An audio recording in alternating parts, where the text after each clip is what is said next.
Sports Day is brought to you by Barton Community College. Explore your future and get started now. Visit gobarton.com. Okay, Sports Day in 3, 2, 1. Right to left in front of the face of Mahomes, who takes the snap. Rush to the outside. Pass. Caught on a slam. Touchdown! Kansas City! Rashee Rice! I don't like to talk to Travis when he's hurting because he's a mean guy. So I did not talk to him at halftime. But I kind of just peeked in there and looked at Rick and just asked how he felt, and he said he's going to try to see if he can go. Yeah, that's the truth. We really should and could be 4-1.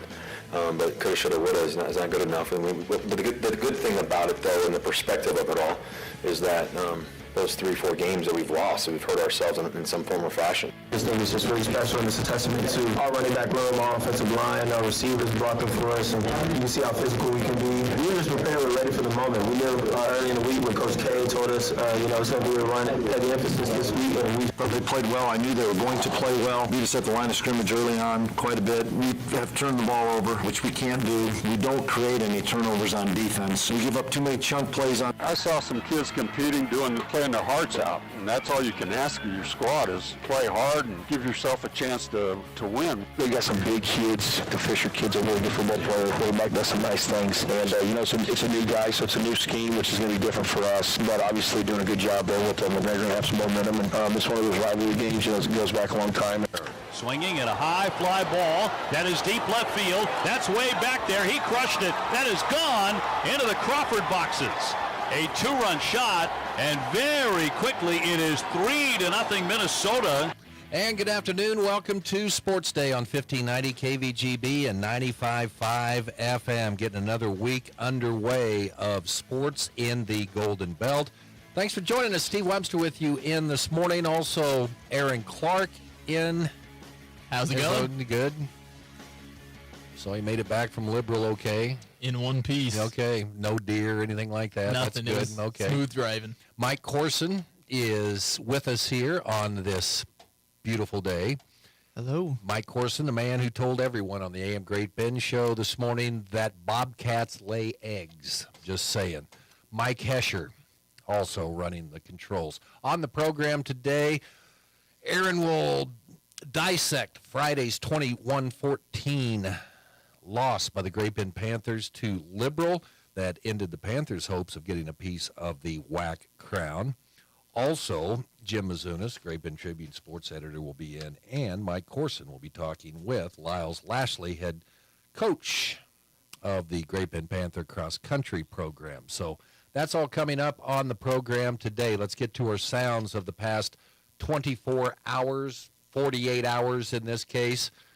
The call on B1043, the point yesterday, Patrick Mahomes, an 8-yard touchdown pass to Rashee Rice for the TD. Chiefs in typical Chief fashion, up by a couple touchdowns, just need a stop, don't get it, and then the Vikings end up with a chance to win the game on a Hail Mary. Just the most boring team in the NFL, the Kansas City Chiefs. Man. But the best thing is, Travis Kelce, I thought he was done. I thought it was an ACL. They said it was his foot.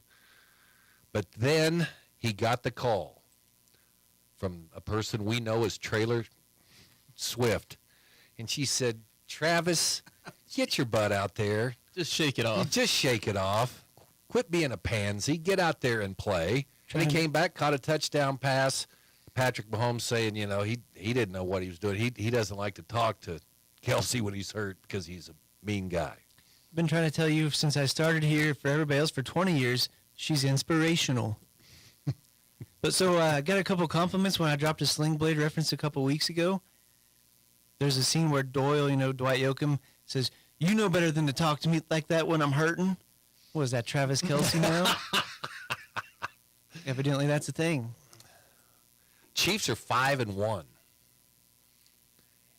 And the schedule just, Aren't they 4-1? They've only played 5 games. The Chiefs have lost one game. The Chiefs have lost one game. Thanks, Hesh. The Chiefs have lost just one game. On a 4-game winning streak. Yes. And the schedule just continues to roll. The Vikings, they were 1-3 yesterday. Yeah. They're now 1-4. and they're after going 11-0 in one-score games last year. Vikings now 0 or 1-5 or 1-4 rather to start there. You got me all mixed up. 1-4 in one-possession games this year for the Vikings. So, tale of two seasons. So the Chiefs back in action on Thursday night. They will take on the Denver Broncos, who are led by Russell Wilson, who yesterday, after they dropped their game to the New York Jets, said they're just a few plays away from being 4-1 instead of 1-4. Oh, man. They're just a few plays away from beating the powerhouse that is the Aaron Rodgers-less New York Jets. It's really, really impressive for the Bronco the team. Jets celebrating after that game yesterday? That was... Where was the handshake? That was must-see TV. Are they going to shake hands? Oh, yeah. Were you watching that? That's why I turned it over. I wanted to see what was going to go on. Quick handshake at midfield. But I'm just, in the words of Sean Payton, in one of the worst coaching jobs in NFL history, they already had 2 wins at this point in the season, and now he's sitting there staring at 1-4. Yeah, I'm sure that he wishes that he would not have said anything like that. But just a reminder for Bronco fans, what they gave up for Russell Wilson and Sean Payton: 3 first-round picks, 3 second-round picks, 1 fifth-round pick, a 5-year, $245 million deal for Russell Wilson. $165 million is guaranteed, and a 5-year, $100 million contract for Sean Payton, all to be 1-4 this year, and just 6 wins in their last 22 games. And they had to get in the closet and get the old uniforms out yesterday. They had to give up. They couldn't even afford the new logo anymore. Wow. And all that, and when Denver makes the trade for Russell Wilson and Sean Payton, sending those first-rounders, you're probably not thinking that they're going to be a top 5, top 10 pick, but now both of them looking like, or all 3 of them rather, looking like they're going to be pretty good picks if the Broncos' future doesn't change.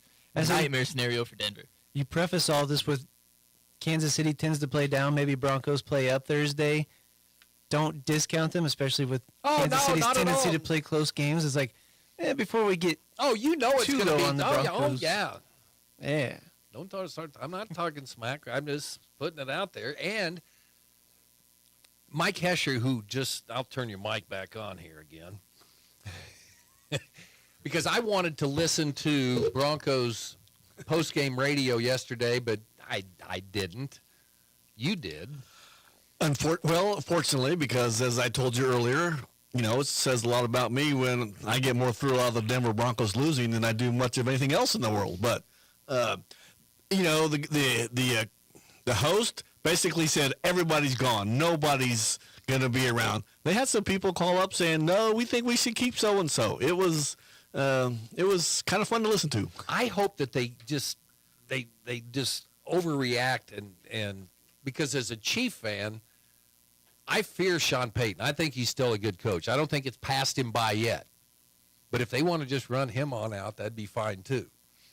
And it's interesting to watch because a lot of people were thinking that Sean Payton would be able to come in and implement an offense that Russell Wilson would just succeed in. And now it's looking like he might be trying to force the play of Russell Wilson since he left Seattle is a And his last year in Seattle wasn't that great. And the last year in Seattle was injury-riddled a little bit. He was dealing with the finger injury and the shoulder a little bit, and so a lot of people were like, oh, maybe it's that. But now we're seeing maybe what Russ has been cooking in the kitchen has been getting some seasoning in Seattle, and the actual main dish itself not so appealing when you get it into Mile High. Okay, so is the question is, just yes or no, is Russell Wilson Humpty Dumpty? Yes. Did he break his head open and now they can't put him back together? Yeah, again? exactly. All the king's horses, all the king. He might be at that point in his career. You might not be able to put as much of the backpack. Yes on or no? Yes. Yeah. He's not getting back to the former. Yeah, okay. They're not ever getting him back to the peak that 2018 Seattle. Yeah. He's not that guy anymore. Humpty Dumpty, Mike Horson. No, I think they can still win. Maybe that not wasn't this the year. question. Is he going to be fixed? He may not be the quarterback. Yeah, right? I mean, they might not go 16-1, but they might go 10-7. Not this year. With Russell Wilson. Yes. And that's what they were saying on the show last night was, Russell Wilson is going to be, when they get all these new people in there, Russell's going to be too old. You know, because it's going to take 2 or 3 years to get He's some people Humpty drafted. Dumpty. He is already. I agree, but I'm not. You know, of course, and you're sitting there by yourself. Did you see what they've been doing with some of their edge rushers? They traded Randy Gregory to the 49ers. They had just signed him in the past offseason. There's rumors they want to get rid of Frank Clark as well because they're trying to focus on some of the young players on their defense. Yes. Now is not the time to be focused. Like, you traded for Russell. We're supposed to be all in right now, and you're selling veterans because, well, we might need to look towards the future and develop these young edge rushers. Oh, they said Cortland Sutton should be traded. The fans were going nuts. Cortland Sutton should be traded. The other, Jacob Judy, or Jerry Judy, yeah, he should be gone. They were the only brutal. reason they don't trade Tim Patrick is because he's still injured. He's coming off of the ACL tear from an Achilles injury last year. All right, Devin Neal, Kansas, a 51-22 win over UCF. That was impressive. Post 400 rushing yards. Kansas has never been the physical team that's going to go out. They try to finesse you and, you know, throw all the passes on. Man, they got down to big boy Russian football. That was an impressive win. They're up to 23 in the AP poll this week, 5-1 on the year, 2-1 in the Big 12, as they get set to go to Stillwater on Saturday to take on Oklahoma State, who beat Kansas State on Friday night, 29-21. Chris Kleiman says he still believes in his locker room. But, man, folks, K-State's been disappointing this year. And, again, when you lose an edge rusher that's a number 1 draft pick, you know, you lose Deuce Vaughn. I mean, those are some weapons right now. And Will Howard, who kind of turned the season around last year when he came in for Martinez to be the starter, maybe it's going to be that role happening to him this year.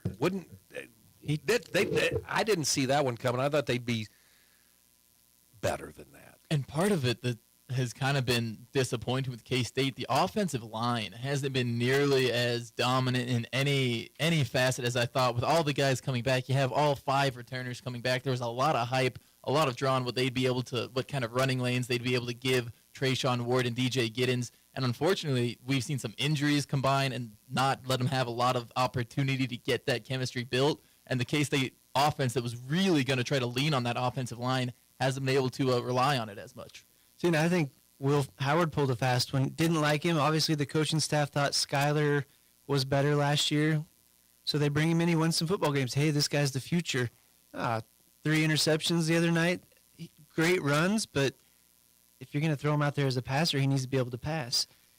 I don't always see the offensive line, but I know Giddens had 200 yards the other day. I thought he was still pretty solid the other night. So to me, it's the turnovers and the pick six. That's a huge swing. I heard the score at the football game, so I knew kind of what to expect the first half. So I thought, well, they must have scored early in the second half. Oh, no, you leave 17 seconds or whatever it was on the clock, and still plenty of time for Oklahoma State to score a massive touchdown. And I know you have a warm feeling for offensive linemen. But I will say this, offensive linemen can make running backs, but running backs can really make offensive lines and make them really. And that's kind of the confusing part because obviously K-State doesn't have Deuce Vaughn anymore, and he was an electric runner behind the line. But the line just is playing worse even up front, like regardless of running back. You know, like there are certain situations where on an outside zone, Deuce Vaughn maybe pops it for an extended gain, but they're just allowing more of an interior push on some of these runs, not getting nearly the movement on the line of scrimmage. You heard Chris Kleiman talk about how Oklahoma State was just a much more physical team at the line of scrimmage on both sides, and that's not generally a formula for success for K-State is getting out physical. They like to take it 2 teams, control the line of scrimmage. When you don't do that, Wildcats get some fits. Wow. And I will remain the optimist. I love J.R. Giddens. I think he's better than Deuce Vaughn. We'll see what Avery Johnson can do. But 1 loss, season feels over. 2 losses, it's over. I'm already looking to next year. Now I'm turning back to KU. I don't know if Oklahoma's on the schedule, but if you can keep 1 loss, now beat Oklahoma, who knocked off Texas, now maybe you're back in the conversation. But this system, 2 losses, it's like 5 weeks or 6 weeks into the season, it feels like it's over. Especially with a lot, like you said, a lot of potential tall orders still ahead of K-State. Well, when you heard the hype all summer, you're coming off that. Yeah, coming what were they, number 14 coming in or something? It was. Well, you're coming off, winning the Big 12, And the upcoming matchup for K-State, a rematch of the Big 12 title game from last year against TCU. talk about kind of a disappointing rematch of your conference championship. Neither team really living up this year. Both obviously hit hard by the draft, but was expecting a little more. Oklahoma beats Texas. Exciting game. Down at the Cotton Bowl. It's like Oklahoma and Texas and everyone else in the league right now, which kind of stinks because they're taking it off the SEC right now. But Kansas, the only other team that is ranked, and West Virginia is the only other Big 12 team getting any votes in the AP Top 25. How about the Mountaineers? Are they 5-1 now? Did they win this past weekend? Because they've been out to an electric start. Surprised everybody. So, but again, it's kind of like, it's KU's just. They are 5-1, but they're just being discounted. They need to be K-State this year. And especially KU being able to shut down the University of Central Florida offense. You heard last week Coach Leipold talking about all the things that Gus Malzahn can do. He's put up some incredible offenses over the years. He's currently head coach at UCF. Holding that team and that offensive mind to only 21 points. Big shout-out to KU's offense for putting up those rushing yards, but the defense for containing an offense that clearly had opportunities. I'm not trusting Lucy to hold that football while I kick it on KU yet. We've got to wait for the Sunflower Showdown. Yeah, we've got to do that. Okay, Randy Wetzel, color analyst for Panther Broadcast, saw the game on Friday. We'll talk more about that game coming up in just a moment, like the heart that he saw from Great Bend, but he also mentioned a key play in that game.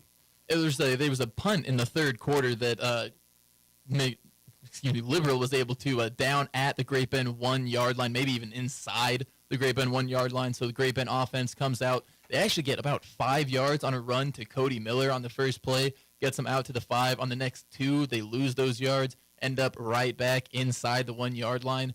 Great Bend ends up having to punt from their own 1, and Trenton Kern, Panther punter, has his heels basically in the back of the end zone. Tough to get a punt out that way, and just kind of seemed to set the tone for the second half. Great Bend could never really get back onto the Liberal side of the field, and just had some opportunities late, and Panthers couldn't quite capitalize to get out of Liberal with the win. So the Panthers now 3-3 on the season. They get 0-6 Ulysses on Friday night.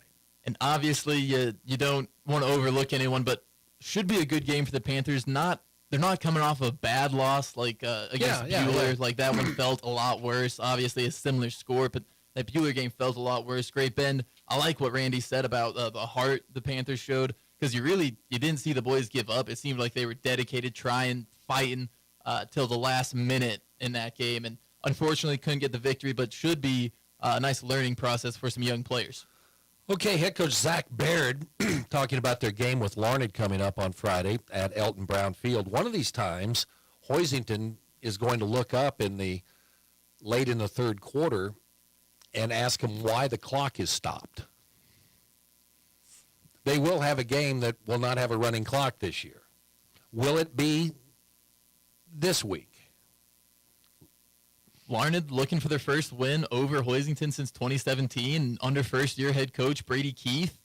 Could happen. Obviously, it's a talented Hoisington team, but not a lot of challenges have faced the Cardinals this year, and I'm hopeful that Larned can head into Elton Brown and provide Hoisington with a nice challenge. Well, 5-1, you got confidence, but how long does that confidence last? Against the Hoisington offense that we've seen put up a lot of points, in the Hoisington defense, it's pretty stingy. It'll be fun on Friday. What's the line on this one, Corson? We got 26. I was thinking 27. Going to say make it even. That way you have to choose whether it's 26 and a half. Yeah. And that's what we cheer for Larned here, obviously. But 5-1, great, especially for a first-year coach. But like Lakin, a little bit weak on the schedule, and you saw what the gap there with exactly what we called with Lakin. It was a blowout. But in Brady Keith's first year, you want to change the culture. That's a great way to do it. People can buy in a little bit more on that. So, yeah, big task ahead. Major League Baseball playoffs, a call on KVGB yesterday. Kyle Farmer, homer to left. Will Castro scores top of the second inning. Twins beat the Astros 6-2, so they even up that series. Texas beating Baltimore 11-8. The O's lose 2 games at home. Philadelphia plays this afternoon against the Braves. 4:30 start here on KVGB. Philadelphia picking up a win. They have the Braves down 1-0. And Arizona blasted the Dodgers. They lead that series 1-0. And that game will follow tonight, the Braves-Phillies game. So a doubleheader here. Sports, I always wonder about, you have days off. I think in baseball, it affects you more than other sports, because, you're out there taking BP and things like that. But, man, these teams come in, this wild card round, best 2 out of 3. You're focused. Your mind's focused. And these other teams, they're just hitting the ball around, and then you got to jump back in there and regain that razor-sharp focus that you need for the postseason. I see it in baseball a lot, and we're seeing it this year. But go ahead. In the baseball, you're getting into the colder season. Maybe you're switching climates. I believe that's a factor. Football, you're going to have 60,000 people in those stadiums that are maniacs all season. Baseball, you don't really see that. It's a pretty quiet crowd, but the postseason crowd's different. The pitching's different. I think it's just hard for the offenses. Maybe if you're not accustomed, I think that's why the teams that make it every year do well, because those guys have seen that. But if you're a newcomer to the playoffs and that atmosphere, different conditions, got to be extra tough. And when you get those 2 early games in there, man, Arizona, they've got some. There's a team, you talk about hope for the Royals. They've lost 100 games. Well, Baltimore, too, yeah. Yeah. But Baltimore's down 0-2 to the upstart Rangers, who were the best team in baseball for the first 2 months, and then in the middle of the year they were one of the worst teams in baseball, and then they started playing good at the end of the year again. So they realized after about 2 months they had to save their secret stuff for the playoffs. They might actually have a shot at it this year, so they leaned off of Mike's secret stuff during the regular season and back on it now. Yeah, so Baltimore, they've got to win 3 straight to move on to the ALCS. Okay, there you go. Sounds of the weekend. Breaking headlines today? Probably talked to Coach Lashley about it, but a Great Bend graduate competed in the Chicago Marathon this weekend. 27th out of about 47,000 people. Met the Olympic qualifying standard for the U.S., so he'll get to go down and run in Orlando in February to try to make the Olympic team. Who's that? Eric Vasquez, 2017 graduate. Overall, cool guy. Okay, so out of how many? So there's about 47,000 men and women. And then I was looking at some of the times, where'd they run that race at? I don't know if it was with over 47,000 people. Probably down by the lake, the bottom of Lake Michigan. Huh? But looking at the times, because there's a lot of Vasquez's running in it, so it took me a second. His full time was faster than most marathoners' half times. Wow! So it's I think he told me a 5:16 split over 26 miles. Ridiculous. And he ran at St. Mary's for a while. Correct. Yeah, and so he's been fun to watch. He was big track guy, big runner in high school, and so it's kind of been cool to see someone just keep with it and now progressing to a truly elite level in his craft. Yeah, we're talking about that. Long distance runners, the ones I knew, not that I stunk at long distance running consistently. I'll let you take a guess how good I was. Well, yeah. but they get better the older they get. I'd read a thing. It takes quite a while to build up to the fast times, but it does not die off. So if it takes you 20 years to get to your peak, 8 years later, you're still close to your peak. The backside is not nearly as hard as the front side. It's interesting. That's why you see a lot of older people still killing it in marathons. Okay, bring that up with Coach Lashley coming up here. That will be on the Prowl segment on the way. Next, Aaron Clark, Jim Mazunas also coming in here. It's a Monday Sports Day show on KVGB. Community bankers should actually know your community. Hi, I'm Sean Powelson, president of your local Equity Bank. As someone who lives here, I know many of you, and I know what's important to you. I've been in the industry a long time, and I've helped many navigate through financial challenges and lead them to financial opportunities. I believe that people bank with people, so I'd like to invite you to stop by one of our region's 5 locations and meet our friendly, helpful staff. Let us show you our commitment to serving you and our communities. Because at Equity Bank, we're right here beside you. Member FDIC.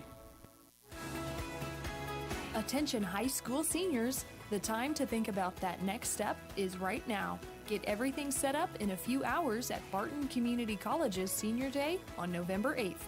At Barton, you can take classes, transfer to a university, or enroll in a technical program.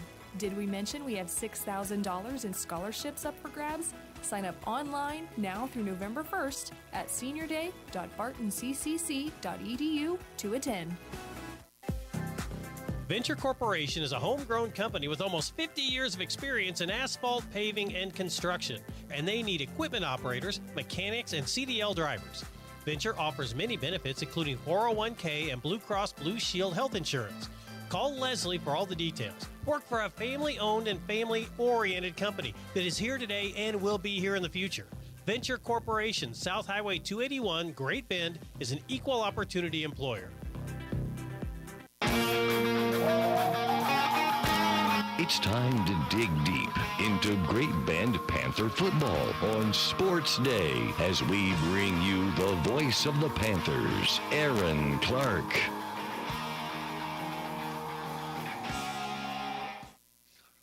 Aaron Clark with us. I need to put a longer tail on that.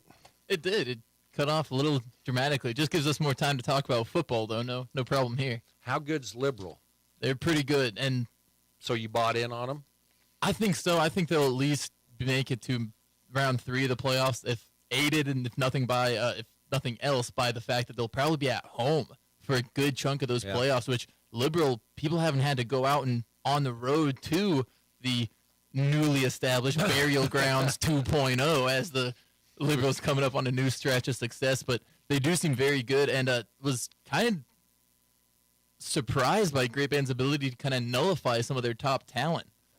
Liberal had a wide receiver, Zayden Martinez, heading into the game. He had over 700 receiving yards, averaging over 140 with 9 touchdowns. Great Bend holds him to 16 yards and 1 touchdown. Obviously, you would have liked to not allow the touchdown. It was a beautiful move by Martinez to get by some double coverage in the corner of the end zone. But Great Bend able to shut him down, and when they were able to get pressure on Liberal's quarterback, Brooks Kappelman, he was missing some throws. However, if Great Bend wasn't able to get pressure, and that's not only, I want to point out, he wasn't only a pocket passer. Sometimes you hear if you get pressure, you think he can't throw on the run. Liberal kind of used some moving pockets, some rollouts, some bootlegs, where he got outside of structure, outside the tackle, but Great Bend wasn't able to get a player with pressure on him, and he's still able to throw outside the pocket. But we saw a really good game from the Liberal running back, Xavier Porras. He went for over 100 yards, and really in that second half started finding him a nice rhythm. Panther tackling left a little to be desired, especially there as the second half went on a little bit. Maybe the road trip affected him a little bit, but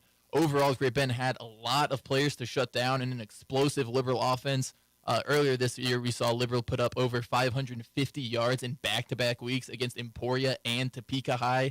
Obviously, neither of those schools are top tier right now, a little down on their luck, but coming in and holding Liberal to 251 yards of offense. It's a great effort from the Panther defense. On the Great Bend side, though, only able to put up about 234 yards of offense for Great Bend, so not quite the offensive output that they've had the past weeks. So that, we talked about the Liberal offense. Martinez, Kappelman, all week. We didn't talk about the defense.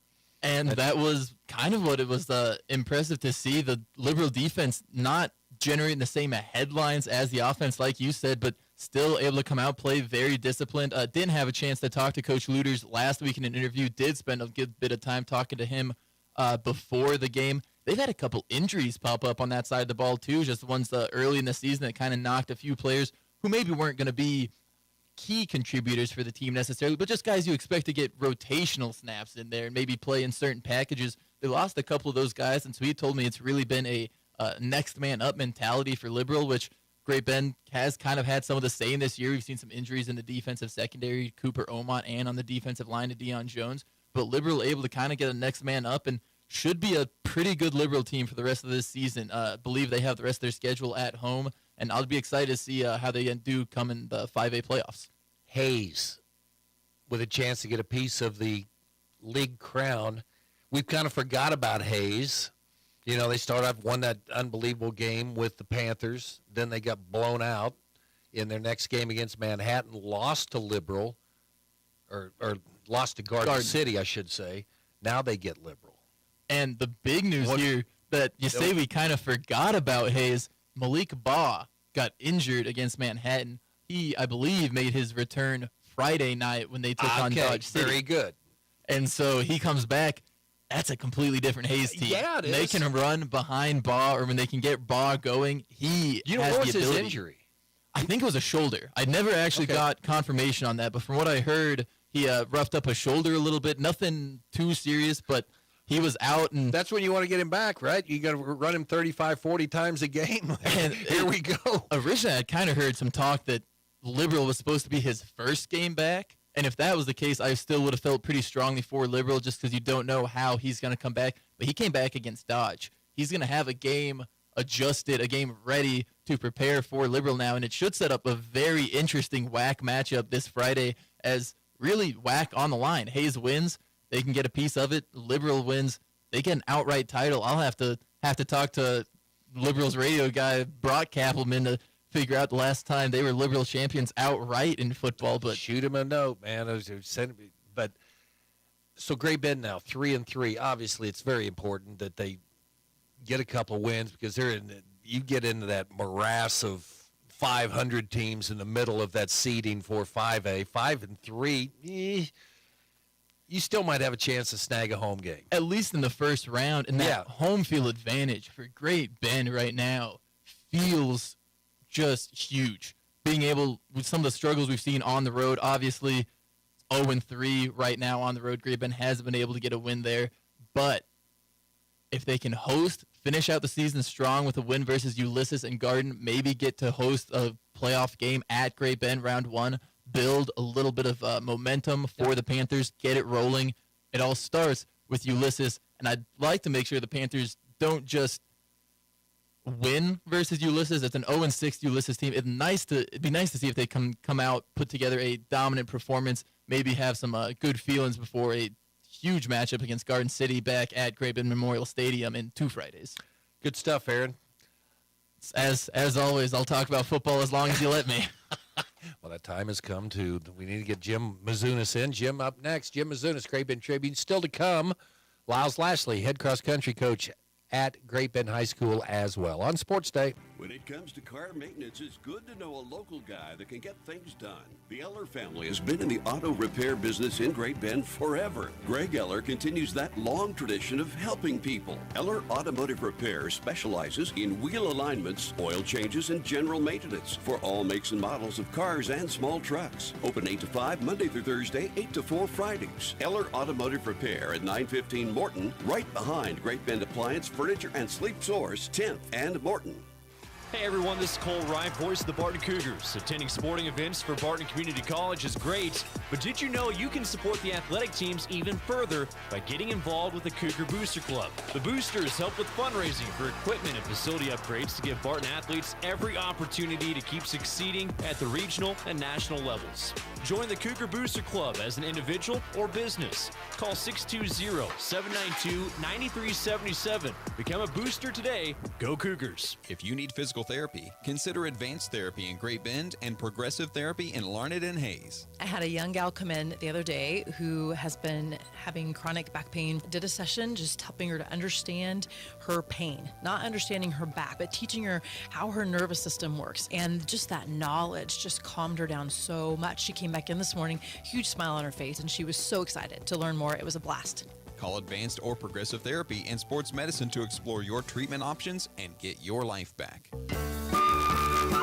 He's covered more big games than anyone else in the Golden Belt. He might be on your sideline, in your gym, or just about anywhere there's a game. Sports Day presents the Great Bend Tribune's Jim Mizunas.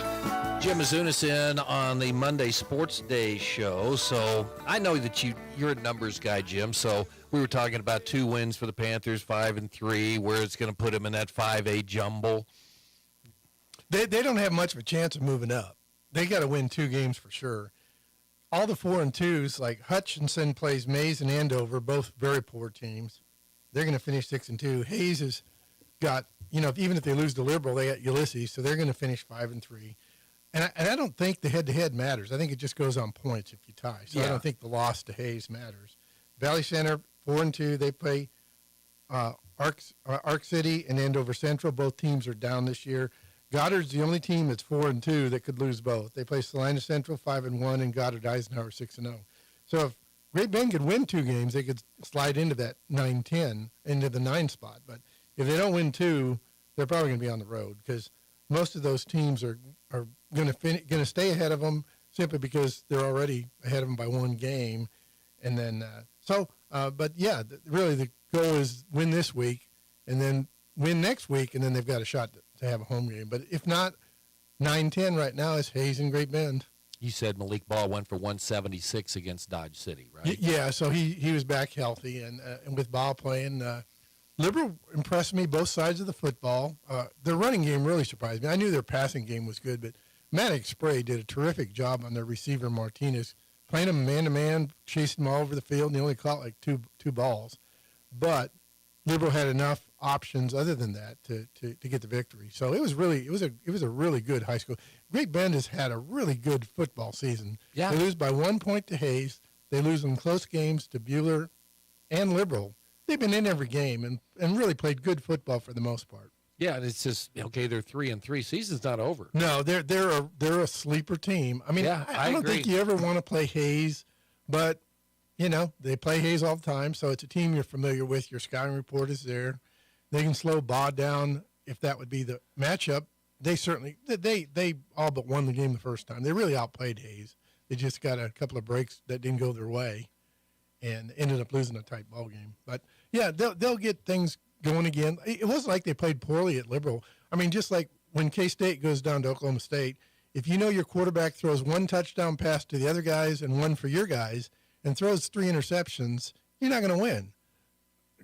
Great Bend didn't do that at all. They weren't turnover prone. They played a pretty solid game, both sides of the ball, and it just so happened that Liberal had the last drive of significance and drove it in for a touchdown for the game-winning score. So, but no, Great Bend is fine. I mean, they've got guys back now that had been sidelined for a while, so they're going to be fine. They're going to regroup the troops and be okay this week.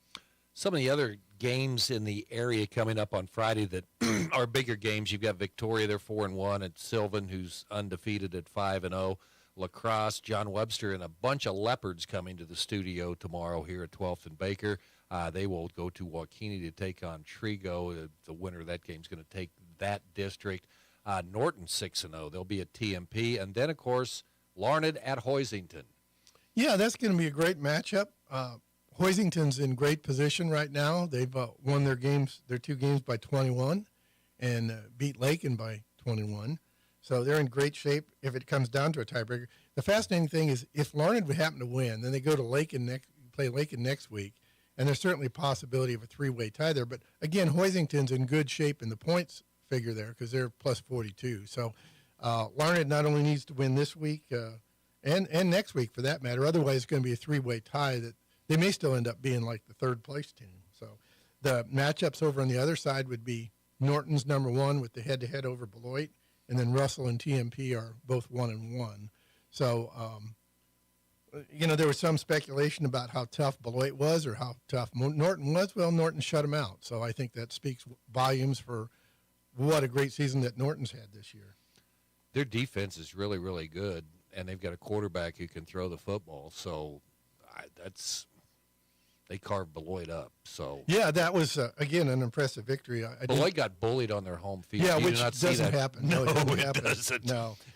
So I think that that's a possible matchup for the loser of the Larned and Hoisington game. Is you could face Beloit there, but we'll see. I think Hoisington's fine. Jason Robinson had a breakout game. He's their fastest player by far, and Coach Baird has a great philosophy in that he gives everybody 6, 7, 8 carries, and then all of a sudden here comes this guy. Every time he's touching the ball, he's scoring a touchdown. Hey, let's give him the ball 4 or 5 times. Well, he got 4 touchdowns, including the opening kickoff. So Jason Robinson, he's one of them kids that's fast, but he looks even faster when you see him. Yeah, when you see him with a little football under his side. And Tony Moore's had a fantastic year, and Kraft came back, and he was very, very good That's player. huge to get him back. Yeah, and the defense has been very solid, and their pass defense has gotten progressively better over the years. That used to be a thing that you could definitely exploit, but Yeah, good victory for Hoisington and Larned. Yeah, that's going to be fun. Showdown for the district first place at this point. And I would say with Larned, don't judge your entire season on the result of this Friday's game. No, they're still going to be big fine. strides. I mean, this is going to be a monumental task. No, and if they're certainly the underdog, but the way they're playing, they rushed for 400 yards. Their running game, offensive line was very good, and they certainly played much better than they did the week before. Okay, Great Bend volleyball just continues to roll. Picked up 5 more wins. Yeah, now they're in position where they could lose 2 matches the rest of the week and still be a top 4 seed. That's not your goal, obviously. Your goal is to win 2 matches Tuesday and win the WAC postseason title at the tournament this Saturday and secure confidence and everything that goes with it to be a top 4 seed in the West. But they could lose 2 matches this week and still be a top 4 seed. But again, your goal is to beat Phillipsburg, and Smith Center is going to be quite a challenge. And then the league tournament is always very even, but the way Great Bend has played all year, they certainly have regained their confidence and their swagger. Some other sports, Great Bend tennis. Yeah, Kaylin Wallmeyer, the bowling state champion, very tenacious competitor, and she's out there not necessarily in her best sport. She's a competitor, and I wasn't surprised at all that Kaylin won 2 matches and got to the state tournament. Nice bonus for Coach of the Year and Player of the Year for Great Bend. Zach Bartell was Coach of the Year, and Wallmeyer was Player of the Year. So that's a great bonus. And then Larned got a singles entry, Abby Holt, and a doubles entry into the state tournament also. So, and then Hoisington and Larned are vying for a golf berth out at Goodland today, and so we'll see how those scores translate. 2 of the Petersilly sisters, which are profiled last Thursday, are out there playing in Goodland today. Abby Holt's pretty good at tennis too. Abby's really good. So yeah. It's nice to see that they've had such great success. Yeah, the Larned doubles team has lost 8 matches to state qualifying teams. So they've played all those teams. They just haven't had beat them, but they've played a very good schedule. So Larned's doubles team will definitely have a shot there too in the state tournament. And then cross country, we've got the league meet at Great Bend's Lake Barton course Thursday, and so that'll be fun. Great Bend girls have been dominant on the girls' side, ranked number 1 still. Very good season, tremendous season, in fact. So they're going to be set up for the league meet this Thursday. Real quick, what in the Wildcat is going on with K-State? Well, again, when your quarterback gets intercepted 3 times, the interception right before half really hurt them. It's 13-7 game. Now it's 20-7. And Oklahoma State only scored 1 offensive touchdown and kicked a bunch of field goals. Their defense gave up a bunch of yards, gave up field position, and the Wildcats offense, they scored 3 touchdowns on long drives, but the other drives were 3 and out, 4 and out, 5 and out. They weren't very productive. So shocking. Really, I was surprised. I couldn't remember the last time K-State was a double-digit victory favorite and lost a game. I couldn't remember the last time. I think Kansas is the 3rd best team in the Big 12 right now, behind Oklahoma and Texas, because they played Texas really tough. They're playing with a backup quarterback, and they run for 400 yards. All 3 of their backs almost had 100 yards against a Florida team that gave K-State all kinds of problems to the end of the game. So they took care of business. I have no doubt that Kansas should be able to go down to Oklahoma State and take care of business down there the way they're playing. We will see. Anything else, Jimbo? No, just, again, we got state tennis with a couple players, 1 from Great Bend, 3 from Larned, and hopefully we get somebody for state golf for next Monday, Tuesday. Keep up the good work, Jimbo. We appreciate you. Jim Mizunas, Great Bend Tribune sports editor, here with us on Sports Day. Lyles Lashley coming up on the Prowl with Mike Corson. That's next. From the Mayo Money Management Studios, 1590 KVGB Great Bend and 95.5 FM K238CK Hoisington. At Next Tech Wireless, it's wireless on your terms. You pick a 36, 24, or 18-month agreement and get a device on us like the iPhone 14 or the new Google Pixel 7. Stuck in a contract with your current provider? Switch now and get up to $1,000 per line. For more details, stop by your nearest Next Tech Wireless location today or call or text our customer care team at 877-621-2600. Next Tech Wireless, home on the range. Extend the life of your equipment with the best warranty program and risk management tool in the agriculture industry. The Cenex Total Protection Plan covers new and used equipment. Receive up to 10 years or 10,000 hours of engine coverage when you use Cenex Ruby Fieldmaster premium diesel fuel and synthetic lubricants. With no deductible, the Cenex Total Protection Plan provides unmatched coverage to give you the power you need to keep your business running like a well-oiled machine. Contact American Plains Co-op Fuel Department in Great Bend, your certified Cenex distributor, today.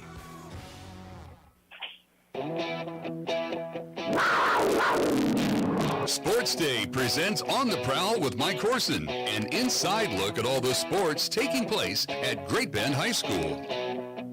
Welcome back to Sports Day, 1590 KVGB 95.5 FM. Mike Corson joined today. Well, it's Monday, so it must be Panther cross-country coach Lyles Lashley on the road today, Coach. What's going on, Mike? Well, I was going to say it's an off week, but I think it's always an off week for you. I've seen you usually out driving in the pickup while the kids are running, so not sure that qualifies. Country club living here, Mike. Country club living. Since it was an off week, I thought I'd bring up some past history and just kind of talk about what it takes to build a program. Newest rankings came out. Lady Panthers still #1 in a loaded Class 5A, so as a fan and one who covers the team, I'm just all gung-ho about that. So I'm going to start out with just what does it take to build a team? And obviously, to have a #1 rated team, especially in 5A, it's not 1 or 2 kids. It's going to be a whole bunch of kids. So how do you get 5, 6, 7, 8 kids to run at that level? Well, you just build a team atmosphere is the one thing we pride ourselves in is all the guys and the girls all push each other and they all work together. If you notice how our team running style is we work as a pack and go as a pack. It's kind of like little, what I call those little African cichlids. Remember those little fish that you have in your aquarium when you're in college that would attack as a pack? Well, we kind of like little African cichlids around there that, we attack as a pack and work together. And, having a kind of a family atmosphere, a team atmosphere, too, is the one thing we pride ourselves on. And being the best we can as a team, not just as an individual. And so we'll go back just maybe people forget it's been about 22, 23, 24 years, getting at the end of Jack Bowman's tenure, the start of Todd Kaiser's. The boys three-peated from 99 to 01. The girls were back-to-back state champs in 2000, 2001, top 3 finishers 02, 03. So really good 4-year run there where Great Bend was the St. James or the Thomas Aquinas of Class 5A. But in the last 6 years, girls really not qualifying as a team before you came, but now in 2019 you start 8th place up to 6th place, 3rd place in 2021, 5th place last year, and now #1. Kind of saw this in Ellenwood. Is this what your plans were when you came over to Great Bend? Well, you always hope that it works out that way, but sometimes it does not. But it's kind of a slower process here, but it's 5A is a lot much tougher from the fact you got the St. James's, the Aquinas, the Bishop Carrolls, Mill Valleys, and that kind of stuff too. But the kids have bought into what we're doing and spending the summers and spending the Saturdays during the school year. When most people are sleeping in, they're up at 7 o'clock, 8 o'clock getting runs in and getting workouts in and giving up a lot of things. Family things too, is what they do is, in order for us to be successful. And then when you were over at Ellenwood, the boys three-peated 2011 to 2013. I know the girls kept winning some regional titles after you left, but I think it got up to 10 straight regional titles. Troy Prosser, one of your kind of proteges, is up at Central Heights doing the same thing in 2A. Kind of more fun to take over a program that you can build, or one maybe like a St. James that's already established and you just kind of mold them? To be honest, I've never had taken over one that has been that way. Even in Texas, we started the program there, and then, of course, coaching the junior conference level, that was a little different. We kind of, had a good program, and we just kind of took it to another level. But then, the Ellenwood and the Great Bend, I've been fortunate to have some really good kids, some really good parents that have been bought into what we're doing. So that helps things out a lot. Speaking of, we're talking to Panther cross-country coach Lyles Lashley. Speaking of a good kid, Eric Vasquez was one of your first kids when you came over to Great Bend. Did something special over the weekend or last week. Yeah, he had a chance to run the Chicago Marathon. What's really cool is the world record was broken in that same race. So you can say he ran in the race, the world record was broken. But he I don't think he's run it a whole lot of times. It might be his first or second time. But he got in there and made the Olympic trial qualifying standard. So he'll have a chance to go down to Orlando in February to compete in the Olympic trials. Not too many people can say they compete in Olympic trials, so pretty cool situation for him, especially after all those years he spent at St. Mary's. And many of All-Americans he won there. So you don't see too many runners that keep going after college, and he's continued to go on, and his hard work and his effort is. I mean, that kid's got great range. He was all-state in the 800 at Great Bend, and then now he's running a marathon. So I mean, that's tremendous range. Just saw a video last week where, they thought the 4-minute mile was impossible. Then they thought the 2-hour marathon was impossible.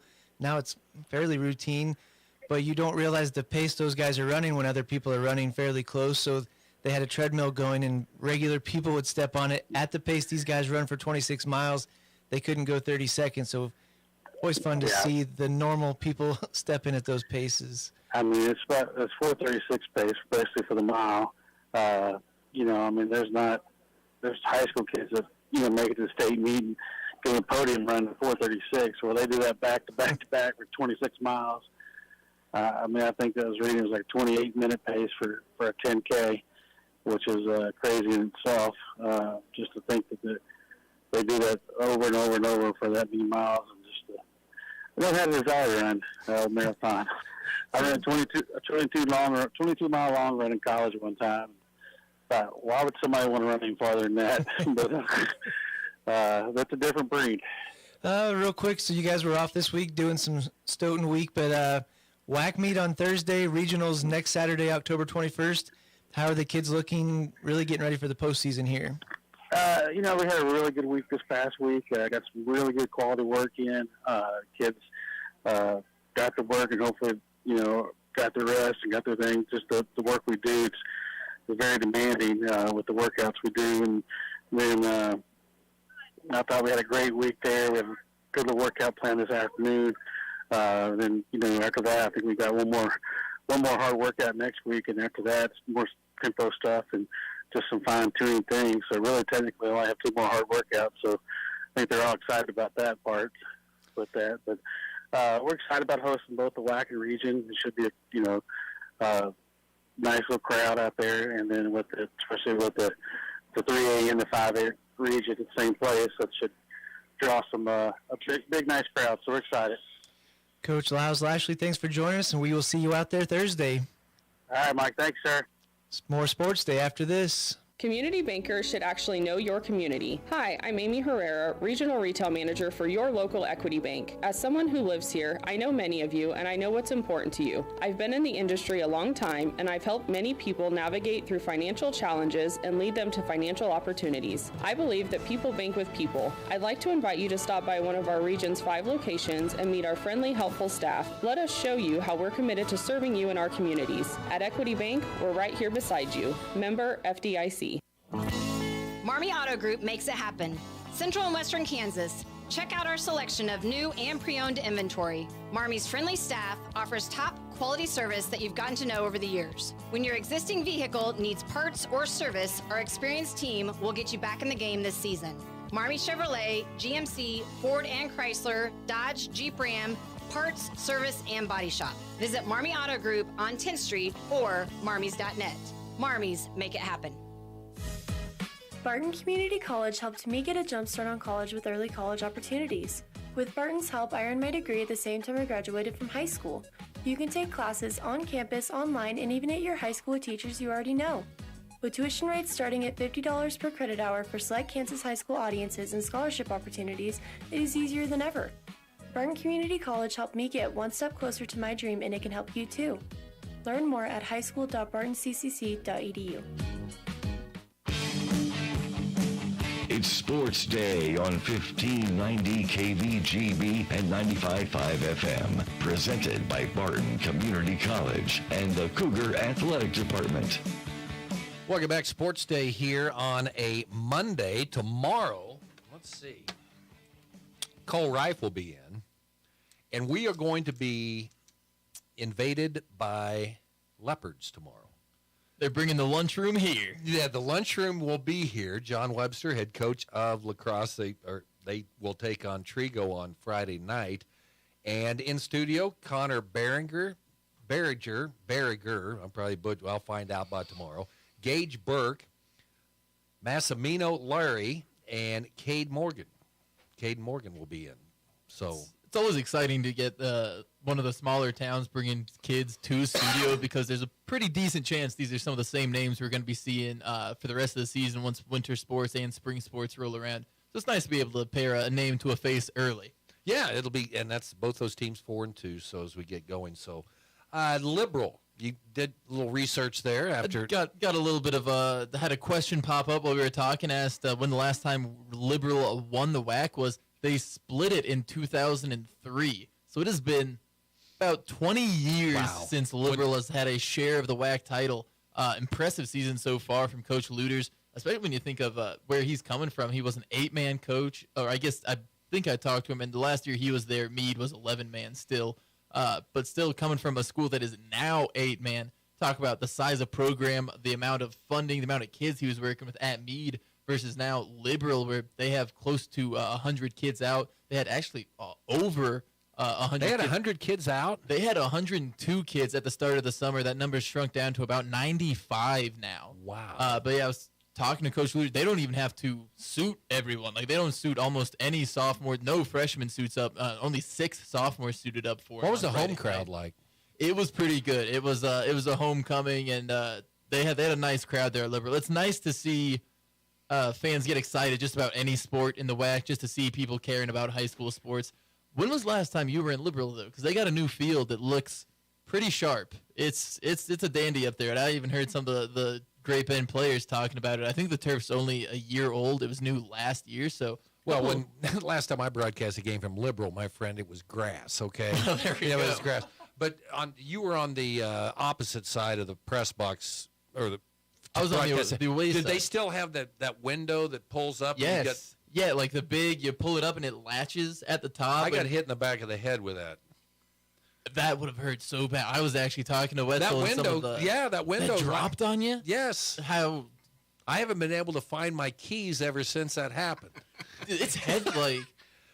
That thing's, yeah. I thought I was going to pull the window frame off because it was kind of stuck on there. And then I realized, no, this is just a heavy window. Like, you have to actually retch on it a little. I can't imagine that swinging down. That would have, were you in live on a broadcast? Yes. Goodness. Did you keep going? Of course I did. That's remarkable. Just the dedication, the grit. I didn't remember any names the rest of the game or anything else. So it's just like a normal broadcast. But, okay, and you want to bring your fancy NFL note here. Okay. So Miami Dolphins put up the most offensive yards through 5 weeks of a season since the 1999 Rams, the greatest show on turf. Dolphins have now passed them for most yards put up in the first 5 weeks. Miami, they got speed. They got an offensive play designer in Mike McDaniel who knows how to use speed. I'd be interested to see how they're going to use Chase Claypool, wide receiver from Chicago that they just traded for. Chiefs will get Miami, but I tell you what, my team that I would rank number 1, 49ers, man. Absolutely, especially with what they did to a team that is supposed to be pretty good in Dallas last night. You saw there might be a little bit of a gap between the 49ers and everybody, the rest of kept saying, Brock Purdy, he's nothing. we've got all these. He looked like it. He looked great. Fields, he's night. the best. Oh, he's MVP right now. He's definitely making a case. He's got a lot of talent around him, but he's driving the 49ers. Sports Day back tomorrow here on KVGB. Talk to you then.